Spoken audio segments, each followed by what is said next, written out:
ये जो कार्यक्रम रखा गया था, क्या कुछ था उद्देश्य उसका?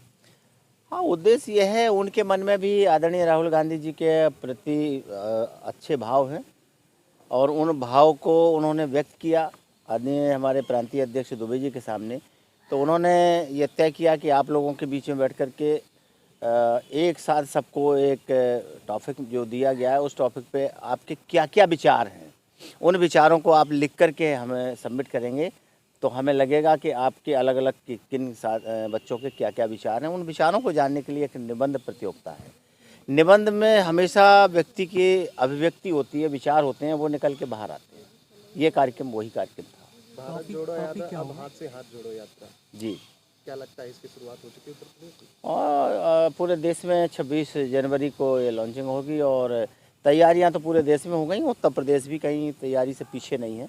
लगातार उसी में हम और हमारी टीम, कांग्रेस के पदाधिकारी, कांग्रेस जन सब लगे हुए हैं। हाथ से हाथ जोड़ो अभियान जब हम लेके चलेंगे तो हम उस गांव तक पहुंचेंगे जहां तक अभी तक हम पहुंच नहीं पाए। निकाय चुनाव है या लोकसभा? तमाम विपक्षी दल, तमाम जो देखिए, रास्ते में जब चलते हैं तो चुनाव को लेकर कैसी तैयारी है उत्तर प्रदेश कांग्रेस की? चुनाव है। चुनाव में अलग अलग तैयारी नहीं होती है। पार्टियां सभी चुनाव की तैयारी करती हैं, चाहे वो नगर पालिका के हों, चाहे नगर निगम के हो, चाहे लोकसभा के हो, चाहे विधानसभा के हो।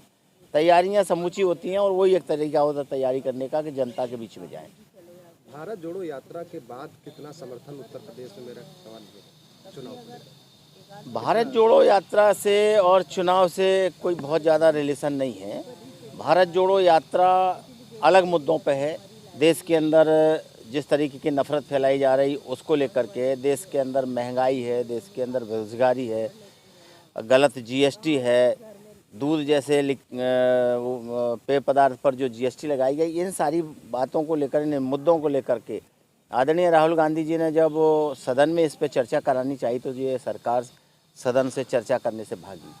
तो उन्होंने उसी दिन तय कर लिया था कि अब सरकार अगर सदन में चर्चा नहीं करेगी तो क्या सड़क पर चर्चा रोक लेगी। तो राहुल जी सड़क पर चर्चा कराने के निकल पड़े। देश में जब ये चर्चा हुई तो देश का माहौल प्यार में बदला, नफ़रत ख़त्म होती चली जा रही है। राहुल जी आगे बढ़ते चले जा रहे हैं और आज वो जा कर के जम्मू में है।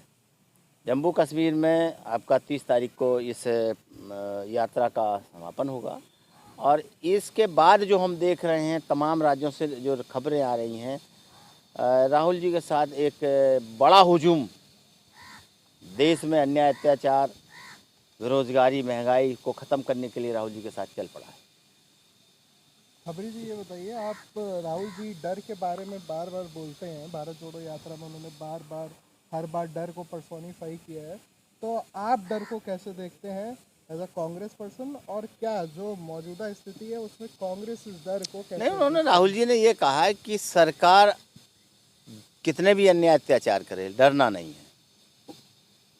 सरकार नफ़रत फैला करके, डरा करके लोगों को अपने उस चुंगल में फंसाना चाहती, इसलिए डरना नहीं है। राहुल जी को खुद ही 50-52 घंटे ईडी का सहारा लेकर के उन्हें 50 घंटे बिठाला गया, डराया गया, धमकाया गया। उन्होंने कहा डरूंगा नहीं, झुकूंगा नहीं, देश को बचाने के लिए कुछ भी करना पड़े वो करेंगे।